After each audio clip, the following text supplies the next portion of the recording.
So welcome, dear colleagues. Good morning, good afternoon. Welcome to our series of short and informative webinars on geospatial technologies for land recordation. My name is Oliver Mundy. I'm moderating this series. Today is our sixth webinar.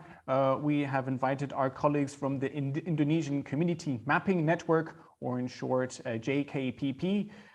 They have done very interesting work and have mapped over 1.7 million hectares. So that's quite impressive.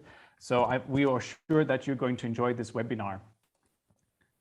Before we start, we have an important announcement to make. We will launch the second edition of our training program, Geotech for Tenure, on the 8th of November. This is a free and interactive course on land tenure and geomatics by FAO and IFAD. It will take 6 weeks. We demand about 4 to 5 hours of your time per week. It will be in English, and most importantly, if you wish to, please apply by the 15th of October if you wish to join the course. We only have a limited amount of seats in this course. We already have quite a number of applications, so we won't be able to cover all of the demand, but please register anyway, because we're planning future offerings of this course also in other languages. So once you register, you'll be informed about those as well. This webinar series accompanies the Geotech for Tenure training program. These webinars are short and informative. Today is the sixth one. We are showcasing technological solutions for land recordation.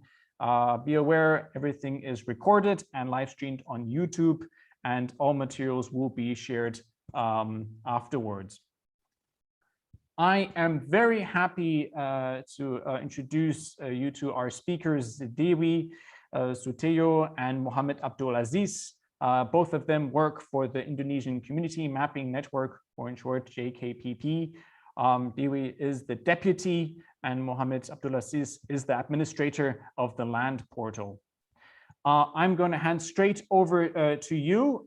First, Dewi was going to give a presentation on their work, and then we will see a demonstration of the land tool.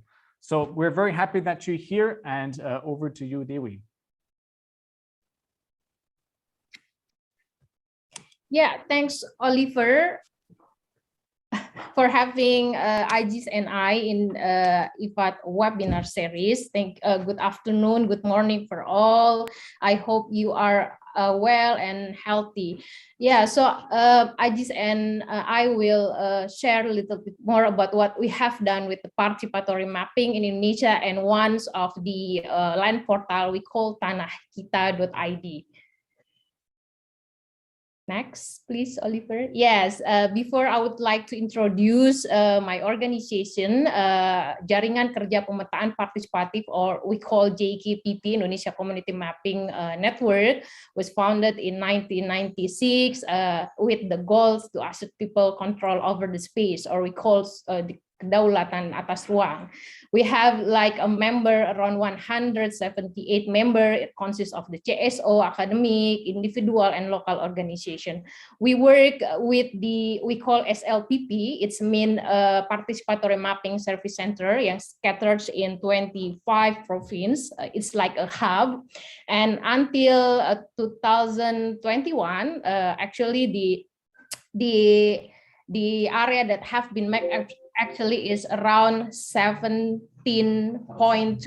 million hectare, and then it consists of the village map, land use planning, and the management area such as social forestry, agrarian reform, and then the customary forest. So we work closely with our hub. So why the amount of the community mapping area is huge, 17 million hectare. Next. Yeah, I would like to share about how we work also with the government for the collaboration, because all the data is updated to the we deliver to government for the recognized. First, with the Forest and Environment Ministry, we call KLHK. So JKPP also a part of the preparation and revision for indicative map of social forestry. And then for the ATR BPN is Spatial Ministry, before it's Land National Agency. We also have like a pilot project to use the Participatory Land Administrative Registry, or we call PALAR. And for the Home Affairs Ministry, we work closely for the Information Geospatial Agency. We work closely for preparation the participatory adat mapping module, and then for the last they issued, they recognize our methodology as one of contributor for the geospatial information. That's a good news for us. And then we also working closely with the local government, because somehow there are lack of the capacity to implement the participatory mapping for the village boundary setting, for the social forestry and agrarian reform proposal. And then the last, it's about the Tanahkita.id. Our portal is on discussion for the opportunity on relaunching and integrate to the task force of agrarian reform with the ATR Land National Agency. Next, Oliver.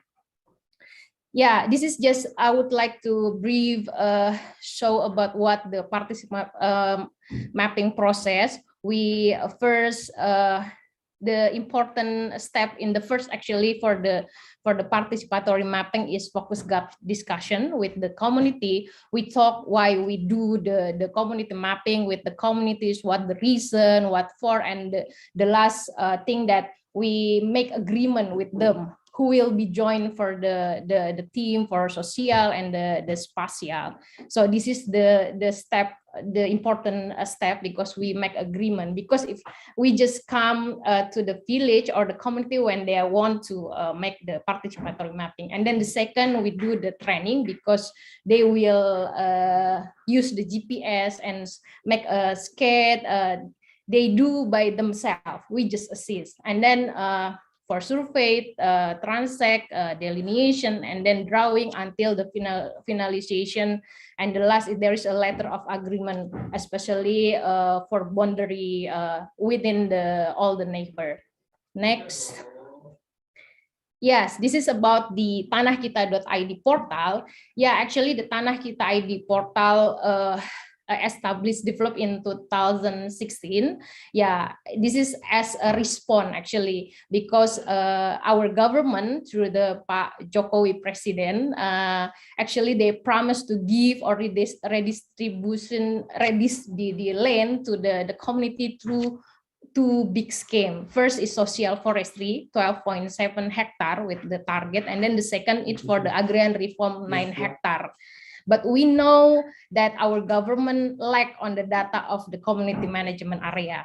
So why we think with the coalition, because the Tanahkita is coalition, JKP with other network in the national network. So the Tanahkita portal is built and developed to support the advocacy related the agrarian resolution conflict, and then encourage the expansion and recognize the IPs and local community through various policy scheme that exists in Indonesia. Because in Tanahkita.id there is two main themes. First is conflict distribution map, and the second is community management area, like indigenous people territory, agrarian reform, social forestry, include customary forest. Then ICCA, it's in IPs and local community conserve area. So the data collection are from the networks, local and national. So actually Tanahkita.id is used for like monitoring tools. So we can see the achievement of the promises of our government, how large the area that have been given to the community.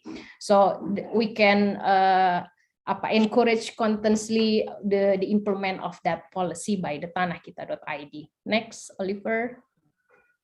Yeah, this is just, I would like to share about the flow of Tanahkita.id. So we got the data from our contributors, it could be offline mechanism and online, because somehow in the contributor in the field have a struggle with the internet, so they just fill out the form and send by email to the administrator in JKPP, and the others network or contributor could fill out directly into the portal. Automatic they have an account, so we check if the data complete or not complete, we can give back to them, and then they will complete. So, and then if there's people want to ask the data, they can also send the email, contact us, and the main administrator in JKPP will ask permission from the research person who have the data, because in Tanahkita we have a many kind of contributor. This is the protocol. Next, Oliver. Yeah, this is because every year we also publish the analysis from the Tanahkita.id data. So this is the example of the analysis of the conflict until August this year. Tanahkita.id record like 481 case of conflict covering total for 0.8 million hectares. So three sector that the large contributor for the conflict based on the Tanahkita is plantation with 246 case, and then the forest and the mining. So if you see the map, there is three status not resolved yet, on process, and resolved. That's what you can see in the platform, the status. Next. Yeah, this is the example what we have published with the Tanahkita analysis. That we publish the fact sheet for example, infographics, and then the working paper. Thank you. I will give back the floor to you, Oliver. Thank you, Dewi. Thank you very much.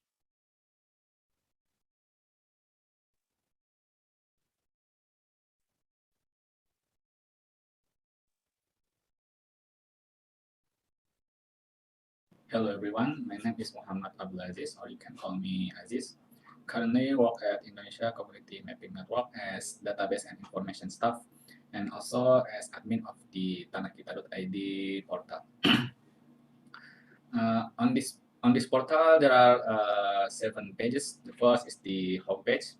The second is the map view page. The third is news. The fourth is about the history of Tanahkita.id. The fifth is the library containing several states regulation, and beside that, there is some publication like working paper, fact sheets, or infographics that made and analyzed by Tanahkita.id coalition.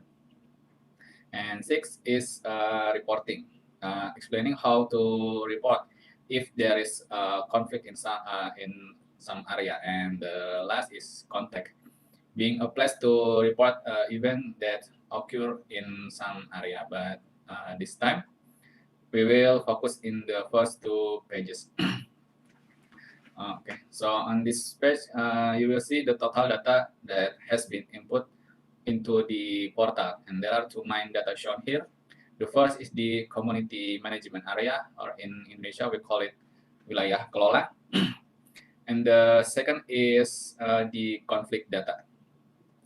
In community management areas data, there are 3 types of management area status.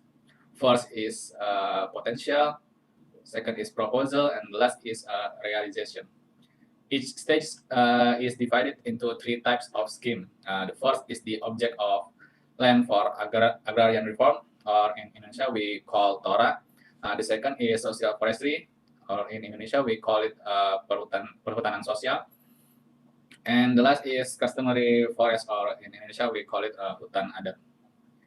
Total data that already input to this portal is 3,405 data on community management area with total area of 11.21 million hectares, and 481 data on the conflict data. Actually, there are many filters in this page. First is your filter. This filter will display data in each year or display all data that has entered up to a certain year. Next filter is in the stage status. When you click the potential stage, it will show only the potential data. It will do the same if you click in proposal and realization. Next filter is the type of scheme button. If you click TORA, it will show only the TORA data, and it happens as well if you click the other button.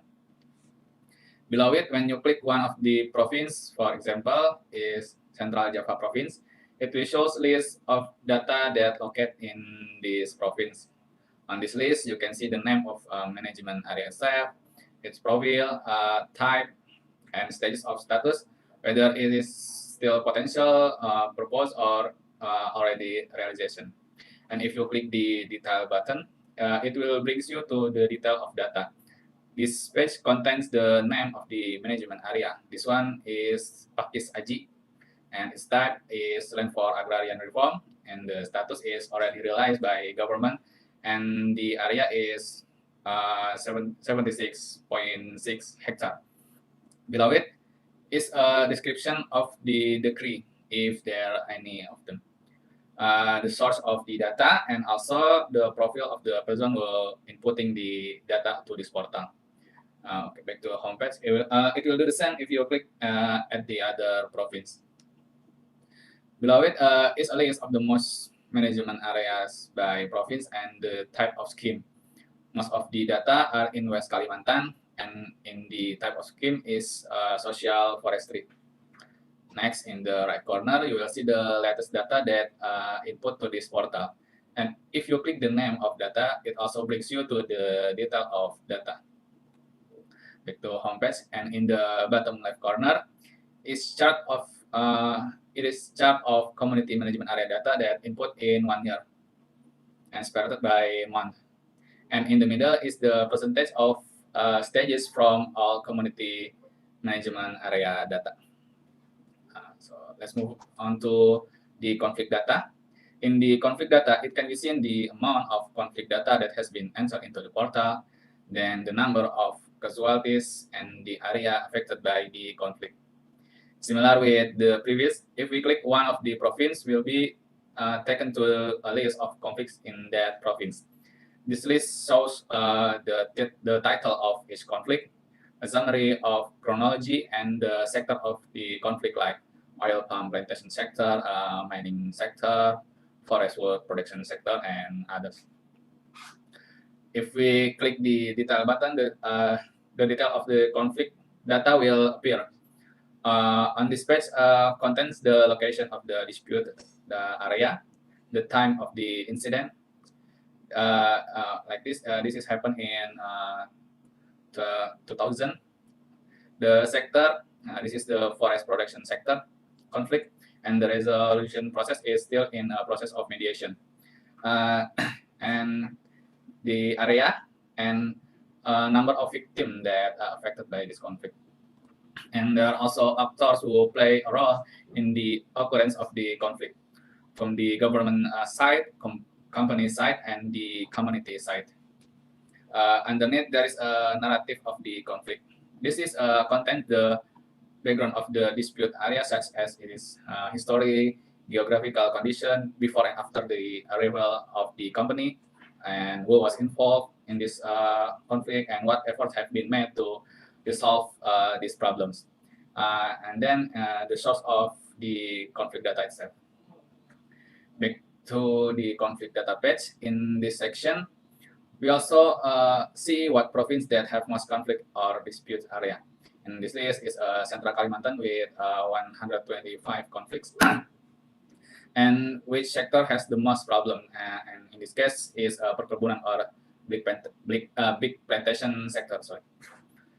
Below it is a graphic of conflict data in each year that is entered into the portal, and there is also a percentage of conflict status. The largest percentage is conflict status that has not been handled, and there are around 49%. Okay, basically the filter on this page works the similar as the community management area data page. So let's move on to the second page, the map view page. On this page, you will see all of the spatial data such as polygon or point. This page also have some button to show each layer of data. The first layer is the community management area, which is spread based on the stage and its types. And the second layer is the indigenous people territory layers. This layer is connected to the ancestral domain registration agency's portal, and this agency is JKPP partners too. Basically, the Tanahkita.id portal is connected to other portals. First is the previous one, and the second is the portal from the Indigenous and Local Community Conserve Areas portal or ICCA portal. And next is participatory mapping layers. This layer shows the JKPP participatory map and is used as the base layer. Why do we use it as a base layer? Because we also want to know whether the participatory map data from JKPP is used by the government or not as a reference in making communities management areas such as agrarian reform or social forestry. And last is the layers of governance data such as forest area, company area, big scale plantation, mining, and forest wood production. On this page, we can do simple spatial analysis.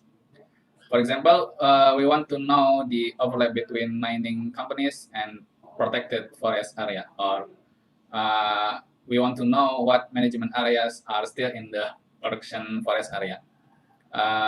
We just have to choose the layer according to what we want to analyze.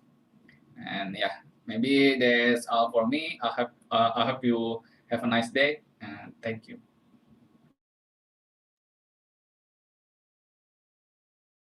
Thank you, Dewi. Thank you, Aziz, for this interesting presentation and demonstration.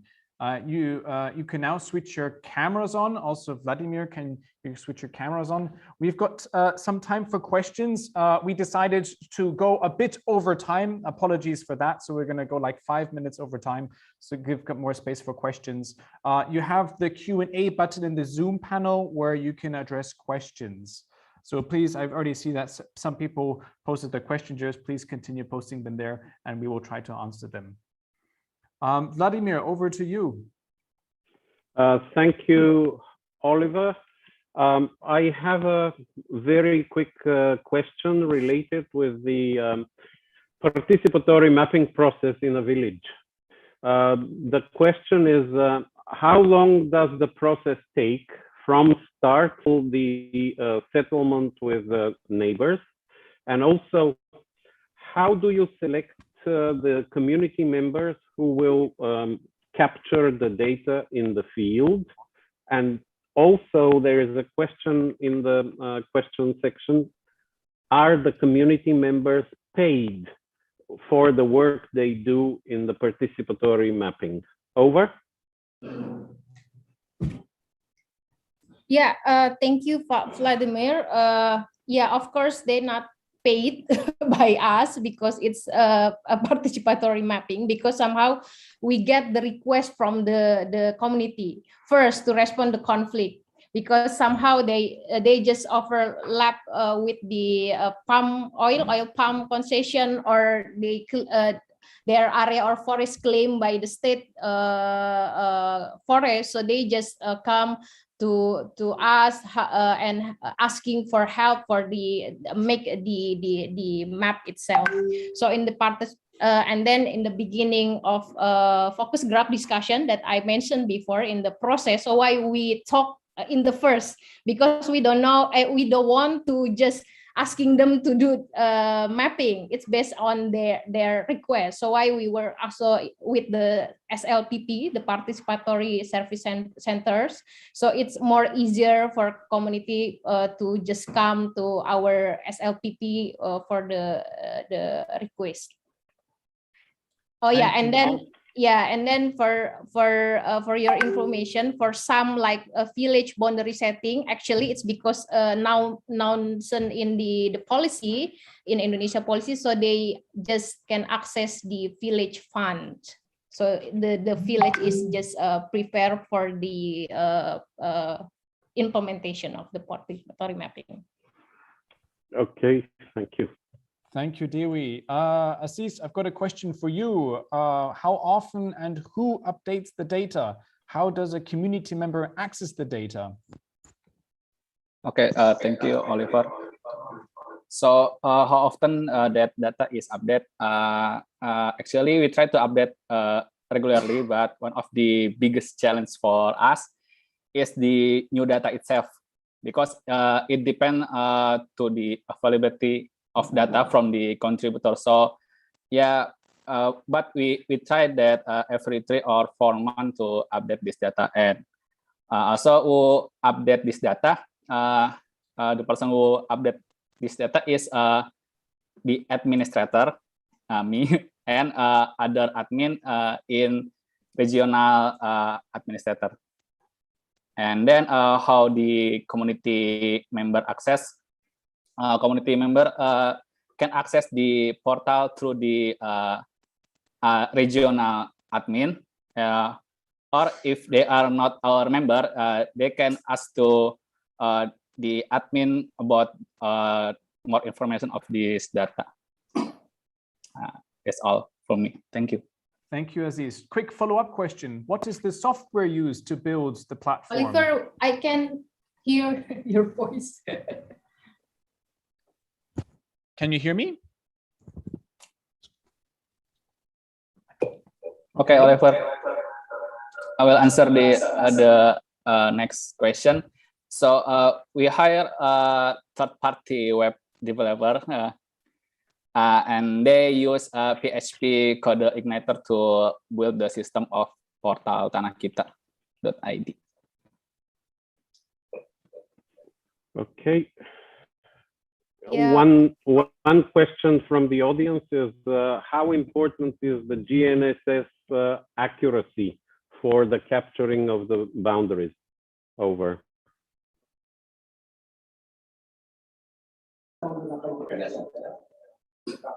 So I will answer the question. So about the accuracy, right?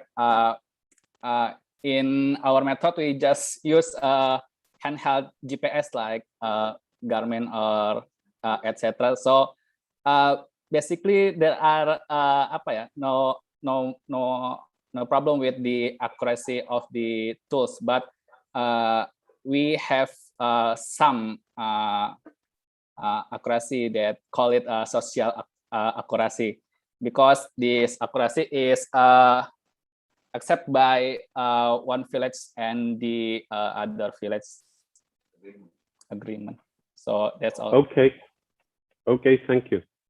Yeah, Oliver, maybe I Go can answer some question about what the customary forest it's mean. There's from Alex, or yeah, actually the customary forest is we call hutan adat. Before it's actually the state forest, so it released by the government to give back to the IPs, indigenous people. So it's owned by the IPs now. After this is formal recognition under the KLH, Forest and Environment Ministry. Thank you, Dewi. There is a question from Christopher Tanner. Could the speakers please say more about the legal framework for community mapping? Second, is the conflict list up to 21st of August from when? So when did you start collecting data? Those are the two questions. Yeah, that's the very important question. What the legally for our community mapping? So in Indonesia, our government is recognize the method. For example, the second my second slide about the collaboration, the BIG, Geospatial Information Agency, actually recognize the participatory mapping method as one of contributor for geospatial information based on the thematic. Actually, it issued by last week, but before some, that's a good news actually. Some so in our government, they just recognize it's like partial, still partial. We know we still struggle on that, but we know that some policy who be the opportunity for us, because JKPP also work to ensuring the integration all the data from the community mapping into the one map policy. Yes. Yeah. So my next question is coming from Paradza. What is the legal status of the maps? Do the maps have a legal status? Yeah, actually, the government still said this is the indicative map. So why the government have to verify actually? But for some case, yeah, if we talk about the social forestry, we propose the map for social forestry. It's quite easier than if we talk about agrarian reform. So I mean, it's a very political aspect about the status of the map itself, but the government said this is still indicative map. Thank you, Dewi. Thank you. There is a question from a colleague in Congo, and he's been wondering, because Indonesia is an island nation, how do you manage it with all the islands to do this mapping work? Is it complicated?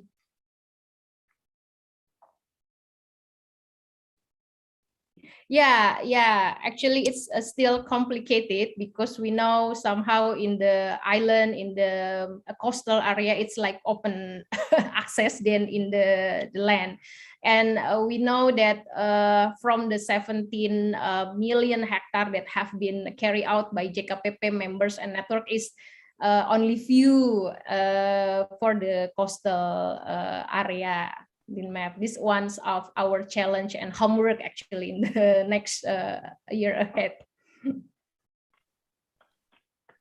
Okay, the next one is coming from Alex Muhumunza, and the question is, how do you ensure that the conflicts get resolved once they are published on the platform? Yeah, that's the very interesting question, because we in Tanahkita.id we update the status itself, but because the contributor, it's not only us, it's a very variant contributor from our network in the field. So actually they will update and give the update of the status of conflict, because we not directly assist all the conflict. Some of the conflict that we assist directly with the national network, we can follow the process, but other we just asking and communicate with the contributor. Okay, thank you.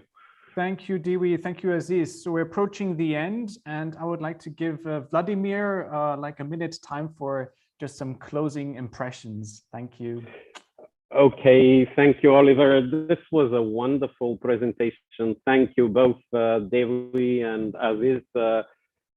It shows how far one can reach when one does things systematically and one does things for a long time.